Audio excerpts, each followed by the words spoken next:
தங்கமயிலில் ஆடி கொண்டாட்டம் ஆரம்பம். தங்கம் கிராமுக்கு 300 முதல் 600 வரை தள்ளுபடி. இச்சலுகை ஜூலை 31ஆம் தேதி வரை மட்டுமே.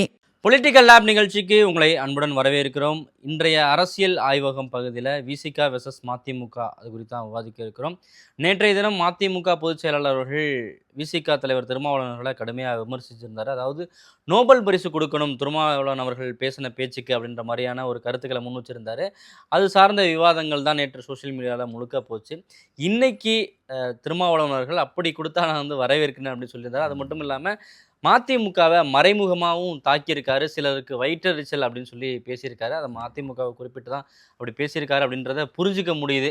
இன்னைக்கு அதெல்லாம் குறித்து தான் விவாதிக்க போகிறோம். வணக்கம். வணக்கம் ப்ரோ. மதிமுக வெர்சஸ் விசிக இந்த அரசியல் போர் வந்து மாறி மாறி போயிட்டே இருக்கு. நிறைய கோல் மாறுது, ஆட்கள் மாறுறாங்க. திமுகவும் நாம் தமிழரும் ஒன்னா இருக்க வேண்டிய ஒரு சூழல் வருது. ஏற்கனவே ஒன்னா இருந்தவங்க எதிரெதிர நிற்க வேண்டிய சூழல் வருது. டிடிவி தினகரனை எடப்பாடி பழனிசாமி கொஞ்சம் இணக்கமாக பேசுகிறாரு. என்னென்னலாம் நம்ம இதற்கு முன்பாக வந்து அரசியல் களத்தில் எதிரெதிராக பார்த்தோமோ அது எல்லாமே வந்து மாறி இருக்கிற கோல் போஸ்டே மாறி இருக்கு அப்படிங்கிற எதிர்பாராததை எதிர்பாருங்கள் அப்படின்ற மாதிரி தான் இருக்கு. இன்னொன்று அரசியலில் நிரந்தர நண்பனும் இல்லை, நிரந்தர எதிரியும் இல்லைன்னு அப்படிதானே சொல்லி வச்சிருக்காங்க.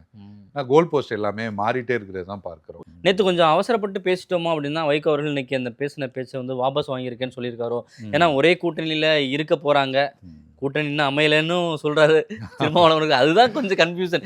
இன்ன வரை நம்ம என்ன அதை ஸ்டாண்ட் பண்ணி போறதுன்றதே நம்மளுக்கு கொஞ்சம் கன்ஃபியூஸாக இருக்கு. பட் ஆனால் திருமாவளவர்கள் திரும்ப திரும்ப என்ன சொல்றாரு அப்படின்னா, நான் வந்து அந்த 4ஆம் தேதியிலேருந்து 9ஆம் தேதிக்குள்ள நடந்த அந்த விஷயங்கள் இருக்கு, அது குறித்து தான் நான் பேசினேன். நான் இப்போதைய ஸ்டாண்டை பத்தி பேசவே இல்லை அப்படின்றத தெளிவுபடுத்தியிருக்காரு. அதை வந்து நான் இப்போ சொன்னதா நினைச்சு எல்லாருமே வந்து கார்டு போடுறாங்க, அவசரமா வந்து பிரேக்கிங் போடுறாங்க. இது வந்து திட்டமிட்டு விசிக மேல நிகழ்த்தப்படுற தாக்குதல்ன்ற மாதிரி அவர் கொண்டு போறாரு அதை.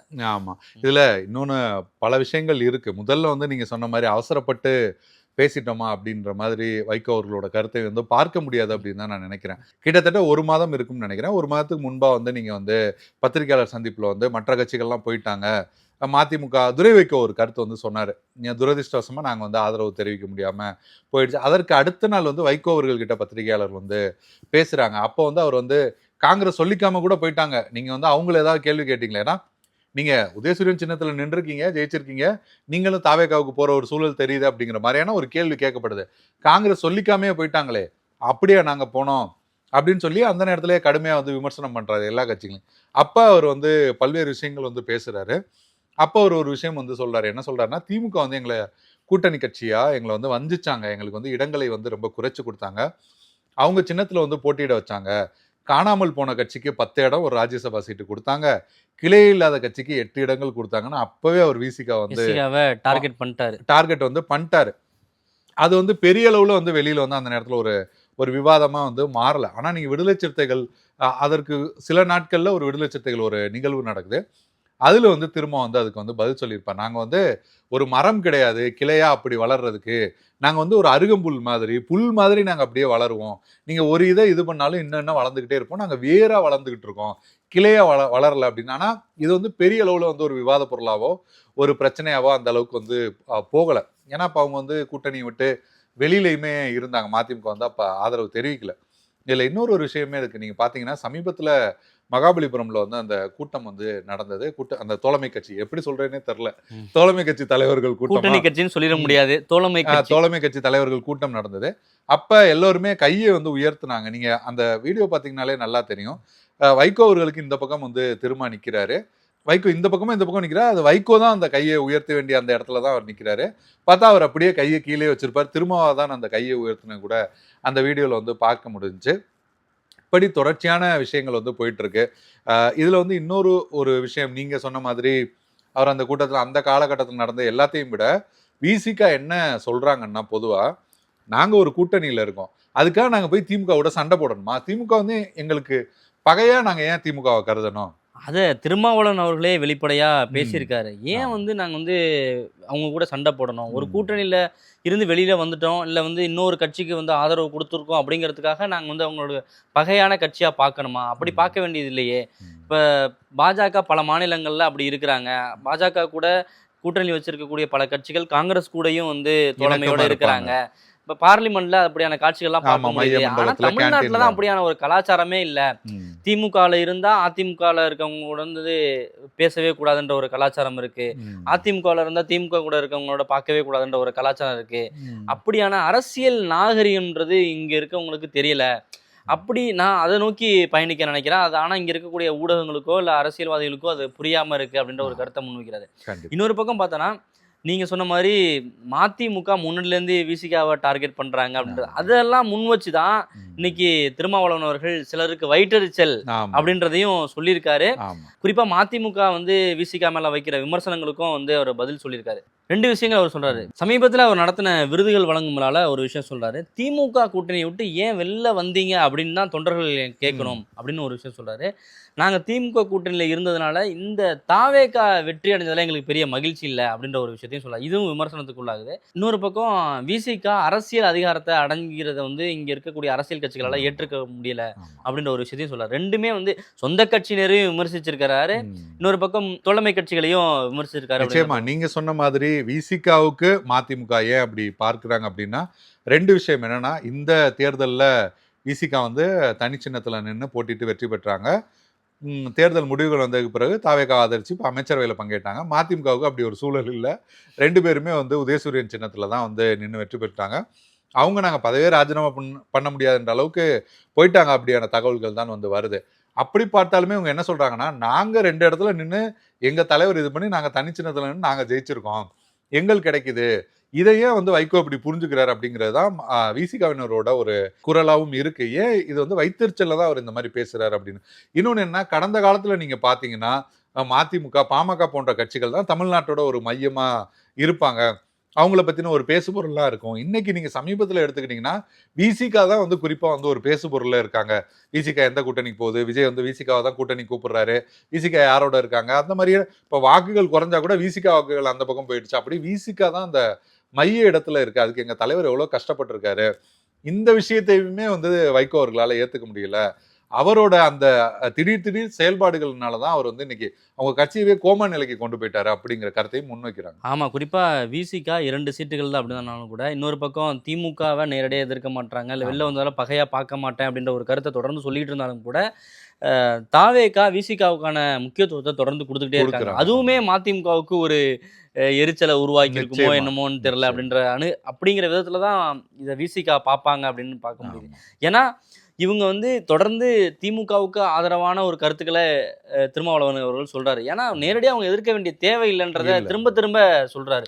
இப்போ அப்படியான சூழல்ல அப்படியான சூழல்ல தாவேகா பெரிய எதிர்ப்பை வந்து விசிகா மேல வைக்கல. ம். அதுவும் அவங்களுக்கு ஒரு இதா இருக்கும். ஏன்னா மதிமுக வந்தோடனே தாவேகாவை அந்த அளவுக்கு புகழ்ந்து ஓவரா வந்து வெல்கம் பண்றாங்க அப்படின்றதெல்லாம் இல்ல, பார்க்கல. இதுல நீங்க சொன்ன பாயிண்ட் ரொம்ப முக்கியமான பாயிண்ட். என்னன்னா ஒரு இடத்துல இருந்தா அந்த இடத்துல இருக்கிறவங்கள உச்சி குளிர பாராட்டுறது, வெளியில வந்தா உடனடியா பகையாளியா மாறி ஒரு ஸ்டெண்ட் பண்றது அப்படின்றது கடந்த காலத்துல மதிமுகவுக்கும் போச்சல வைகோ அவருக்குமே இருக்கிற ஒரு வரலாறா தான் இருக்கு. எப்பயுமே விசிகாவினர் அதை தான் சொல்றாங்க. நீங்க வெளியில வந்தோடனே நீங்க வந்து பகையாளி ஆயிருவீங்க, பகை தீயை வந்து நீங்க வந்து மூட்ட ஆரம்பிச்சிருவீங்கன்னா, நாங்க விசிகா நாங்க அப்படி இருக்கணும்னு எங்களுக்கு அவசியம் இல்லை. நீங்க சொன்ன மாதிரி சென்ட்ரல்ல வந்து காங்கிரஸ், பிஜேபி அப்படி ஒண்ணா பேசிக்குவாங்க, நிகழ்வுகள்ல ஒண்ணா கலந்துக்குவாங்க. எவ்வளோ விஷயங்கள் வந்து இருக்கு. மைய மண்டபத்துல பேசுவாங்க, கேண்டீன்ல பேசுவாங்க, காங்கிரஸ்காரங்க வீட்டுக்கு பிஜேபி போவாங்க. எவ்வளோ விஷயங்கள் வந்து நடந்திருக்கு. தமிழ்நாட்டுல திமுக, அதிமுக இருக்கும்போது அந்த மாதிரியான சூழல்கள் எல்லாம் இல்லாம இருந்தது. இப்ப அப்படி ஒரு சூழல் உருவானா அதுல என்ன பிரச்சனை இருக்கு? உடனடியா நாங்க பகையாளியா மாறணுமா? உடனடியா நாங்க வந்து எதிர்த்து நின்று திமுக வந்து சண்டைக்கு இழுக்கணுமா? வைகோ மாதிரி நாங்க வந்து சண்டைக்கு இழுக்கணுமா அப்படிங்கிற கேள்விகளையுமே இன்னொரு பக்கம் எதிரெதிர் துருவங்கள் அப்படின்னு பார்த்தோன்னா பாமகவும் விசிகாவும் தான். ஆமா. பாமகவே வந்து விசிகாவை பெருசா விமர்சிக்கவே இல்லை. ஆனா மதிமுக தோழமை கட்சியா இவ்வளோ காலம் வந்து திமுக கூட்டணியில இருந்த கட்சி, கொள்கை கூட்டணி, இது வந்து இந்த கூட்டணி பிரிக்கவே முடியாது, உடைக்கவே முடியாது அப்படின்லாம் பேசிட்டு இருந்துட்டு இப்ப இவங்க அமைச்சர் ஒரு அரசியல் அதிகாரம் அடைஞ்சோன்னே இப்படியான விமர்சனங்களை முன்வைக்கிறது, அப்புறம் இது வந்து சமூக ஊடகங்கள்ல விவாதமா மாறுது அப்படின்னு தெரிஞ்சோன்னே அந்த வாதத்திலிருந்து பின்வாங்குறது அப்படின்ற ஒரு விஷயம் இருக்குல்ல, ஆமா. அதுதான் இப்ப பெரிய பிரச்சனையா மாறி. நிச்சயமா அது வந்து பெரிய பிரச்சனையா தான் மாறுது. இன்னொன்னு என்னன்னா விசிகா தரப்புல நம்ம பேசும்போது இப்ப இல்லைங்க, திமுக கூட்டணியில சில நிகழ்வுகள்லாம் நடக்கும்போது நீங்க எடுத்து பாருங்க. நாங்க போட்டோ கூட நாங்க ஆதாரம் கூட தரோம். எங்க தலைவரை மறைச்சுக்கிட்டு இப்படி வந்து அவர் வந்து நிப்பாரு. எங்க தலைவரோட கை மட்டும் தான் தெரியும். அவர் வந்து ஒரு மாதிரி பொது வெளியில ஒரு சில இடத்துல வந்து ஒரு மாதிரி அநாகரிகமா வந்து நடந்துப்பாரு. மக்கள் நல கூட்டணி இருந்தப்ப கூட எங்க தலைவர் வந்து யாராவது ஒருத்தங்களை நம்ம எதிர்ப்போம், அதிமுகவை மட்டும் எதிர்ப்போம், நம்மளோட கோலி இப்போ அதிமுக ஆளுங்கட்சி தொடர்ச்சியா இருக்காங்கன்னா நம்ம அவங்கள தான் எதிர்க்கணும், சரி அதிமுக ஆளுங்கட்சின்னா நம்ம அவங்கள தான் எதிர்க்கணும்னு எங்க தலைவர் சொன்னாரு. ஆனா இவர் தான் நீங்க பாத்தீங்கன்னா திமுக விமர்சிச்சது மட்டும் இல்ல, கலைஞர் கருணாநிதி அவரோட தனிப்பட்ட முறையில அவரை பர்சனலாலாம் அட்டாக் பண்ணி அந்த இதையே வந்து சொதப்பிட்டாரு. அப்ப இருந்தே அவர் இப்படிதான் வந்து நடந்துப்பாரு. நாங்க வந்து கொஞ்சம் இறங்கி சரி ஓகே, எங்களுக்கு வந்து இந்த தலைவர் 90களிலே வந்து ஒரு நல்ல தலைவர்னு வைகோ தான் அடையாளம் காட்டினாரு, அதனால அவர் மேல எங்களுக்கு மரியாதை உண்டு, அந்த மரியாதைக்காக நாங்களும் இருந்தோம். ஆனா பாத்தீங்கன்னா அவர் எங்ககிட்ட எப்போதுமே இப்படிதான் நடந்துப்பாரு அப்படிங்கிற கருத்துக்களையுமே முன்வைக்கிறாங்க. நம்ம தொடர்ந்து இதற்கு முன்னாடி ஒரு வீடியோலையும் பேசின ஒரு விஷயம் தான், இந்தியாவிலேயே பாஜகவுக்கு ஈல்டாகாத ஒரு தலித் தலைவர் அப்படின்னு பார்த்தோம்னா அது விசிக ஆமா. தலைவர் திருமாவளவன் அவர்கள் தான். அது பலமுறை வந்து அவர் வந்து பேசியிருக்காரு. ஆமா. குறிப்பா எனக்கு வந்து அமைச்சர் பதவியே கொடுத்துருப்பாங்க, நான் கேட்டா எவ்வளவு பணம் வேணாலும் கிடைச்சிருக்கும், நான் பாஜக ஆமா. கூட்டணிக்கு போயிருந்தா என்ன வேணாலும் கொடுத்துருப்பாங்க, ம். எனக்கு அப்படியான தேவை இல்லை, எனக்கு பாசிச ம். அரசியலை எதிர்த்து அரசியல் பண்றது மட்டும்தான் என்னுடைய கொள்கை அப்படின்றத தொடர்ச்சியா பொதுவெளியில வந்து ஆமா. தன்னிலை விளக்கமா கொடுக்க வேண்டிய ஒரு கொடுத்து. சூழலுக்கு அவர் ஆளாயிருக்காரு. ஆமா. அப்படியான சூழல அவர் வந்து ஒரு நேர்மையான அரசியலை முன்னெடுக்க விரும்புறாரோ, ஏன்னா இவ்வளவு காலம் திமுக கூட்டணியில பயணிச்சுட்டு உடனே காங்கிரஸ் மாதிரியோ இல்ல மதிமுக மாதிரியோ முறிச்சுக்கிட்டு வர முடியாத ஒரு சூழல்ல இருந்து, இன்னொரு பக்கம் தாவேகாவையும் நாங்க வந்து ஆதரிப்போம், அதை யாருமே பேச மாட்டாங்க. தாவேகா ஆட்சியை எந்த விதத்திலையும் நாங்க வந்து ம். கவிழ்க்க முயற்சி பண்ண மாட்டோம், நாங்க வந்து 5 ஆண்டுகள் ஆதரவு கொடுப்போம், கடைசி வரை எங்களுடைய ஆதரவு ம். நீளும் அப்படின்ற ஒரு விஷயத்தையும் திருமாவளவன் அவர் சொல்றாரு. ஓகே. ஆனா அது பெரிய செய்தியா ஆக மாட்டேங்குது. ம். ஏதாவது ஒரு இடத்துல பழைய கதைகள் சொல்றாருல, அத வந்து உடனே ஃபிளாஷ் நியூஸா போடுறாங்க, பிரேக்கிங்கா போடுறாங்க அப்படின்ற ஒரு விஷயம் இருக்குல்ல, ம். அந்த கோபத்தின் வெளிப்பாடு தான் அவரை இப்படி பேச வைக்குதுன்னு ஆமா, நினைக்கிறேன். நிச்சயமா இதுல இன்னொரு ஒரு விஷயமே இருக்கு. இப்ப தாவேகாவோட அமைச்சரவையில விசிகா வந்து பங்கெடுத்திருக்காங்க. இந்த சூழல்ல நாங்கள் இன்னும் திமுக கூட்டணியில் தான் இருக்கிறோம், ஆனா தாவேகா அமைச்சரவையில வன்னியரசு இருப்பாருன்னு அவர் எங்கேயுமே பேசல. ம். திமுகவோட நாங்க நட்புறவோட இருக்குன்னு சொல்றாரு. இதுல என்ன பிரச்சனை இருக்குன்னு தெரியல. திமுகவோட எங்களுக்கு நட்புணர்வு இருக்கு, நட்புறவு இருக்குன்னு சொல்றாரு. ஆனா அவர் சொல்ற ஒரு கருத்து வந்து பொதுவா வந்து விவாதிக்கப்பட வேண்டியது, விமர்சிக்கப்பட வேண்டியது என்னன்னா, நாங்க தாவேகா அமைச்சரவையில இருப்போம், ஆனா அங்கே நாங்க டிட்டாச்சா இருப்போம்னு சொல்றத யாருமே பொதுவா ஏத்துக்க மாட்டாங்க. ஏன்னா ஏன் அமைச்சரவையில சேர்றதுக்கு முன்னாடி அவ்வளவு ஆலோசனைகள் இவங்க பண்றாங்கன்னா, இன்னொன்னையும் சொல்றாரு, ம், அமைச்சரவையில சேர்ந்துட்டோம் அப்படிங்கிறதுக்காகவே திமுக கூட்டணியில இருந்து வெளியில வந்துட்டோம் அப்படின்ற அர்த்தமும் ஆமா, கிடையாது ஆமா, அப்படின்னையும் சொல்லியிருந்தாரு. ஆமா, அதுவும் விமர்சனமாகுது. ஆமா, அதுவும் சொல்லியிருந்தாரு. எக்ஸ்ட்ரா நீங்க இன்னொரு பாத்தீங்கன்னா பக்கம் பன்னீர் பாபு தாவேகா கூட்டணியில இன்னும் அங்கம் வைக்கல, தாவேகா கூட்டணி இன்னும் ஃபார்ம் ஆகல, தோழமை கட்சி கூட்டங்களுக்கு நான் தான் வந்து அழைப்பு விடுத்தேன், அதன் அடிப்படையில் தான் அங்க வந்து சேர்ந்தாங்க. ம். ஆனா அது ஒரு முழு வடிவம் பெறல, தாவேகா கூட்டணி அப்படின்னு இன்னும் அமையல அப்படின்ற ஒரு விஷயத்தையும் சொல்றாரு. அப்படியே நிச்சயமா, நிச்சயம். இல்ல இதுல 2 விஷயம் இருக்கு. என்னன்னா, நீங்க அமைச்சரவையில பங்கெடுக்கிறதுக்கு முன்னாடி நீங்க ஏன் அவ்வளோ டிஸ்கஸ் பண்றீங்க? வெளியில இப்ப கம்யூனிஸ்டுகள் மாதிரி வெளியில இருந்து ஆதரவுனா நீங்க என்ன வேணா விமர்சனம் பண்ணலாம். அமைச்சரவைக்குள்ள போயிட்டீங்கன்னா நீங்களும் ஒரு பார்ட்டுங்கிறது, அது நீங்க சொன்னாலும் சொல்லலைனாலும் நீங்க ஒரு பார்ட் தான். அது வந்து முடிஞ்சிடுச்சு. இன்னொரு பக்கம் நாங்க திமுக கூட்டணியில தொடர்றோம்னு சொல்ல முடியாது. ஏன்னா சமீபத்துல தான் அவர் பேசியிருந்தாரு. எங்க கட்சியோட சேர்ந்தவர்கள முன்னணி தலைவர்கள் எல்லாருமே சேர்ந்து கட்சியில சேர்த்தப்பவே அந்த கூட்டணி முடிஞ்சிருச்சு. அதுக்கு திமுக தான் ஃபர்ஸ்ட் அதை வந்து இது பண்ணிட்டாங்க. கூட்டணி வந்து முடிவுக்கு கொண்டு வந்துட்டாங்கன்ற கருத்தை வந்து சொல்றாரு. அப்படி பார்த்தோம்னா கூட விசிக தான் முதன்முறையா வந்து போய் அமைச்சரவையில பங்கேற்கிறாங்க. அதுக்கப்புறம் தான் திமுக பண்றாங்க. இது திமுக பண்ணது சரியா, இவங்க பண்ணது சரியா அப்படிங்கிறதை தாண்டி தாவேகா அமைச்சரவைக்கு போயிட்டாங்க. ஏறக்குறைய தாவேகாவோட அந்த ஆட்சியில தான் விசிகாவும் இருக்காங்கன்னும் போது அது ஏறக்குறைய ஒரு கூட்டணி மாதிரி தான் இரு எடுத்துக்கணும். தரப்புமே ஒருத்தருக்கு ஒருத்தர் வந்து மாறி மாறி விமர்சிச்சுக்கிறாங்க. இரு தரப்புலையும் சம்பவங்கள் நடக்குது. ஏன்னா விசிகா போய் இவங்க அமைச்சரவையில் பங்கெடுக்கிறாங்க, இவங்க பார்த்தோன்னா பனையூர் பாபுவை சேர்க்குறாங்கன்னு சம்பவங்களா மட்டுமே இருக்க ஒழிய, கூட்டணி சம்பந்தமா கூட்டணியிலேருந்து வெளியேறிட்டோம் அப்படின்னு யாருமே பேசல. ஆமா, ஐயுஎம்எல் சொல்லிட்டாங்க, கம்யூனிஸ்டுகள் சொல்லிட்டாங்க, பே சண்முகம் சொல்லிட்டாரு. பே சண்முகம் வந்து கூட்டணின்ற ஒன்று இல்லவே இல்லைன்னு சொல்லி அவரு பெரிய சர்ச்சையில மாட்டினாரு ஆமா. அப்படிங்கிறதான் பார்க்க முடியுது. இப்படியான சூழல்ல திமுக பனையூர் பாபுக்கு வந்து கட்சியில சேர்த்ததன் மூலமாவே விசிக கூட்டணியிலிருந்து வெளில போயிருச்சுன்னு ஸ்டாலின் அறிவிச்சிட்டாரு அப்படின்னு சொல்றாருல, ம். நாங்க வெளில வந்துட்டோம்னு அவர் சொல்ல முன் வரல, இல்ல சொல்ல முடியலையா என்னன்னு தெரியல. ஏன்னா அந்த அளவுக்கு இவங்க வந்து பயணிச்சிருக்காங்க. இந்த கூட்டணி வந்து உடனே முறிச்சுக்க விரும்பலையா, இல்ல அந்த உறவை காயப்படுத்த விரும்பலையா என்னன்னே தெரியல. ஏன்னா இல்ல. ம். நம்ம முன்னாடியே பேசியிருந்தோம், அரியலூர் அந்த சம்பவத்துல கூட வந்து திமுகவினருக்கு அந்த ஆதங்கம் இருக்கும், அது நியாயமானது, நம்மளோட வெற்றிக்காக அவங்க உழைச்சிருக்காங்க அப்படின்ற ஒரு விஷயத்தையும் கோட் பண்ணி பேசுறாரு. ஆமா, ஆமா. அப்படிங்கும்போது அதுல கொஞ்சம் அவங்க மேல ஒரு கரிசனத்தோட, அவங்க கோவம் நியாயமானது அப்படின்ற ஒரு அடிப்படையோட பேசுறாரு அப்படின்றத இல்ல இன்னொரு விஷயமே அது இருக்கு. நீங்க இது பொலிட்டிக்கலாவும் நம்ம பார்க்க வேண்டியதா இருக்கு. ஐடியாலஜிக்கலா, பொலிட்டிக்கலா நம்ம பார்க்கும்போது என்னன்னா, பாஜகவுக்கு எதிரா நீங்க இந்த எலெக்ஷன் வந்துருச்சு, தாவேகாவுக்கு சில சீட் வந்து கம்மியா வந்துச்சா ஆதரவு தெரிவிச்சாங்க அப்படிங்கிற மாதிரி போயிடுச்சு. ஆனா பாஜகவுக்கு எதிரா அவர் என்ன நினைக்கிறாருன்னா, பாஜகவுக்கு எதிராக சமீபத்தில் பேசும்போது சொல்லியிருந்தார், திமுகவும் தாவேகாவும் கூட ஓரணியில வந்து அது சாத்தியமில்லைன்னு வச்சுங்களேன். ஆனா அவர் என்ன நினைக்கிறாருன்னா, அப்படியான ஒரு அரசியல்லாம் கூட அவர் வந்து நினைக்கிறாரு. இல்ல சாத்தியம் இல்லைன்னா அவர் என்ன சொல்றாருன்னா, தமிழக அளவுல, மாநில அளவுல நீங்க என்ன வேணாலும் அரசியல் பண்ணிக்கங்க. ஆனா இந்திய அளவுல பாசிசத்தை எதிர்க்கிறதுக்கு, பாஜகவை எதிர்க்கிறதுக்கு தாவேகாவும், திமுகவும் ஒரே கூட்டணியில, அதாவது இந்தியா கூட்டணியில அங்கம் வகிக்கணும். காங்கிரஸும் அதற்கான அழைப்பு விடுத்துச்சு பார்த்துருப்பீங்க. அதை வந்து நானும் விரும்புகிறேன். அதை இங்கே இருக்கக்கூடிய ஜேர்னலிஸ்டாலோ இல்லை இங்கே இருக்கக்கூடிய அரசியல்வாதிகளோ அதை புரிஞ்சிக்க முடியாது. திருமாவளவன் குழப்புறாரு அப்படின்னு சொல்லி என்னதான் ட்விஸ்ட் பண்ணுவீங்க அப்படின்ற மாதிரி அவர் சொல்றாரு. இதுல 2 விஷயம் இருக்கு. திமுகவும் தாவேகாவும் கூட்டணியில இருக்கணும் அப்படின்னா, ஒண்ணா இருக்கணும் அப்படின்னா, இல்ல அப்படி ஒண்ணு முடியாது அப்படின்னு ஒண்ணு திமுக சொல்லணும், இல்லைன்னா தாவேகா சொல்லணும்.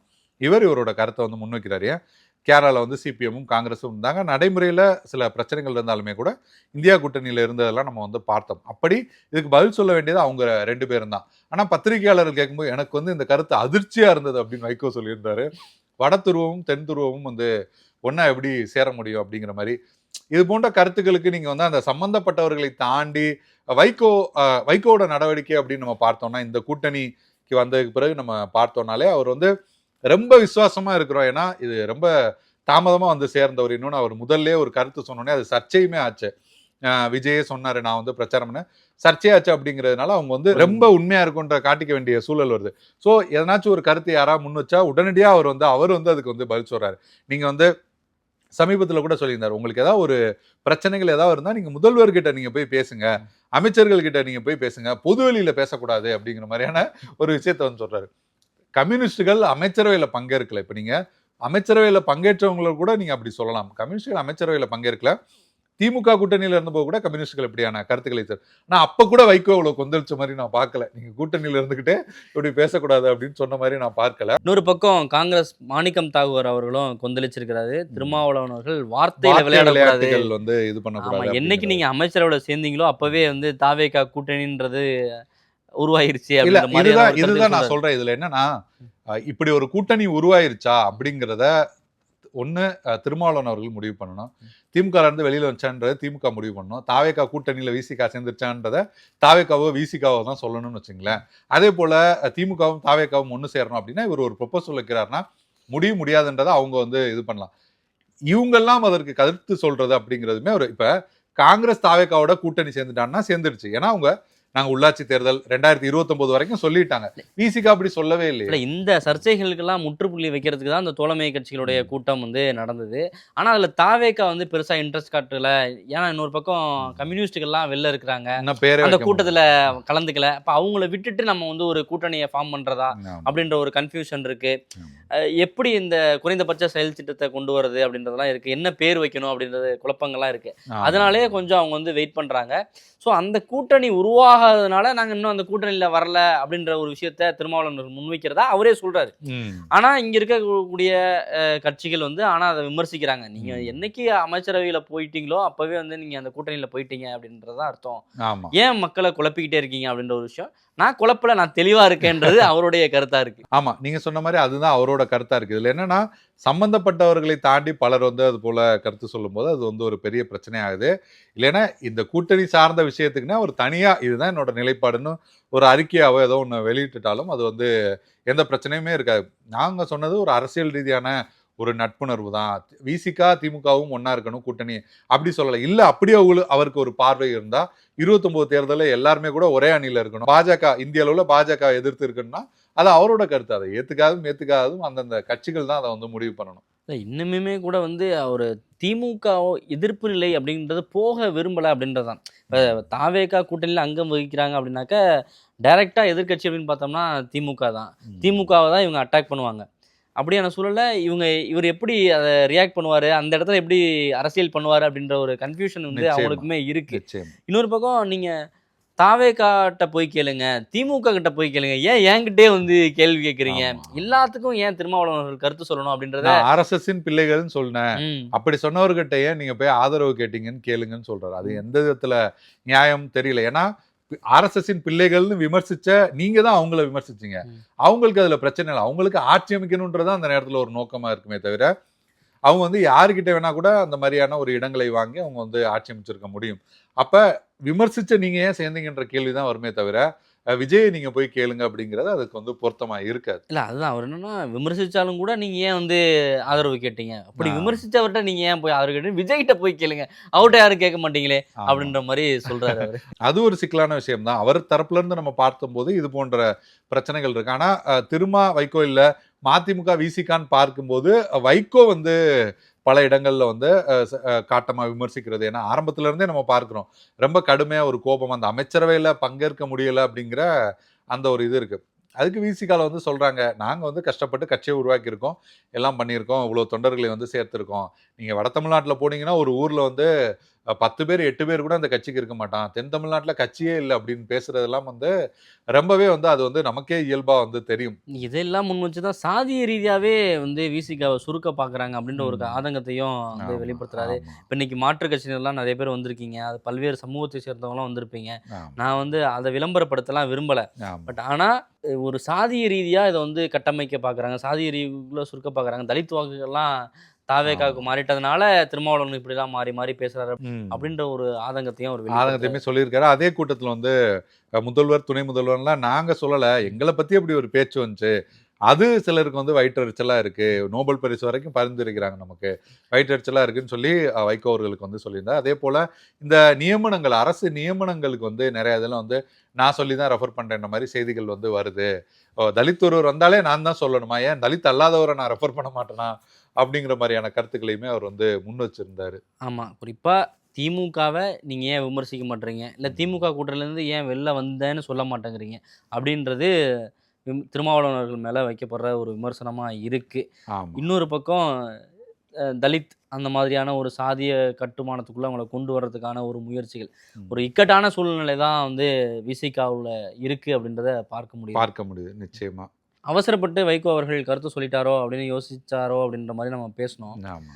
இன்னொரு பக்கம் மதிமுக அவருடைய பார்வை அப்படின்னு ஒண்ணு இருக்கும்ல. ஏன் இப்படிலாம் நிச்சயமா. பேசுறாங்க அப்படின்ற ஒரு ஆமா. கேள்வியும் இருக்கும்ல. ஆமா. அவங்க தரப்புல என்ன பேசிக்கிறாங்க? பொதுவா மதிமுக தரப்புல நம்ம விசாரிக்கும்போது வந்து சகோதரர் திருமாவளவன் வந்து இவர் எப்போதுமே அவர் வந்து உயர்ந்த இடத்துக்கு வரணும்னு தான் நினைப்பாரு. அவரோட பார்ட்டியுமே அப்படிதான் நினைப்பாரு. இன்னும் அவங்க அம்மா கால்ல எல்லாம் கூட எங்க தலைவர் வந்து விழுந்திருக்காரு. விழுந்த ஆசீர்வாதம்லாம் வாங்கியிருக்காரு. அவங்க அம்மாவா தான் நினைக்கிறாரு. சகோதரரா தான் வந்து நினைக்கிறாரு. சும்மா ஒரு கேஷுவல் கமெண்ட்டை போய் எல்லாருமே எடுத்துட்டு பெருசா வந்து அரசியல் பண்றாங்க. கேஷுவலா அவர் சொன்ன விஷயத்தை தான் வந்து பெருசா இது பண்றாங்க. அப்படிங்கிற மாதிரி அவங்க வந்து ஒரு சமாளிக்கும் விதத்துல பதில்களை வந்து சொல்றாங்க. ஆமா. அவங்க வந்து நாங்க பெரிய காழ்ப்புணர்வு அந்த மாதிரிலாம் எதுவும் இல்லைங்க. அந்த மாதிரிலாம் எதுவும் கிடையாது. அவரோட வளர்ச்சி இவர் எப்போதுமே வந்து ஒரு இதுவா தான் பாசிட்டிவா தான் பார்ப்பாரு. இதெல்லாம் தாவேகாவுக்கு ஜாலியா தானே இருக்கும். ஆமா. நம்மளுக்கு ஆதரவு குடுக்கறதுக்கு எல்லாரும் ஒரு பக்கம் அடிச்சுக்கிட்டு இருக்காங்க அப்படின்ற மாரி நிச்சயமா. அத என்ஜாய் பண்ணுவாங்கன்னு நெனைக்கிறேன். இன்னொரு ஆமா. பக்கம் பாமகவும் வெளில வெயிட் பண்ணிட்டு இருக்காங்க. ஆமா. என்ன நடக்க போகுது? கேஷுவலான விமர்சனம்னு சொன்னதா சொன்னீங்க. ஆமா. பொறுத்திருந்து தான் பார்க்கணும். இது கேஷுவலான விமர்சனமா? இல்ல என்ன நடக்குது இல்ல அப்படின்னு சொல்லி. கேஷுவலான விமர்சனம் அவங்க தரப்புல சொன்னாங்க. அதான். எங்க தலைவர் கேஷுவலா சொன்னாரு அப்படி. ஆமா. பொறுத்திருந்து நடக்கக்கூடிய சம்பவங்கள பார்த்தா தான் இது அடுத்தடுத்து அது கேஷுவலா கேஷுவலா இல்லையான்னு தெரிஞ்சிடும். தெரிஞ்சிரும். பொறுத்திருந்து பார்ப்போம். அடுத்தடுத்து என்ன நடக்குது அப்படின்னு சொல்லிட்டு. நன்றி. நன்றி. தமிழக மக்களின் அபிமான தங்கமயிலில் ஆனந்தம் பொங்கும் பொன்னான ஆடி கொண்டாட்டம் தொடங்கியாச்சு. தங்கம் கிராமுக்கு 300 முதல் 600 வரை தள்ளுபடி. இச்சலுகை ஜூலை 31 வரை மட்டுமே. தங்கம் வாங்க தங்கமயிலுக்கு வாங்க.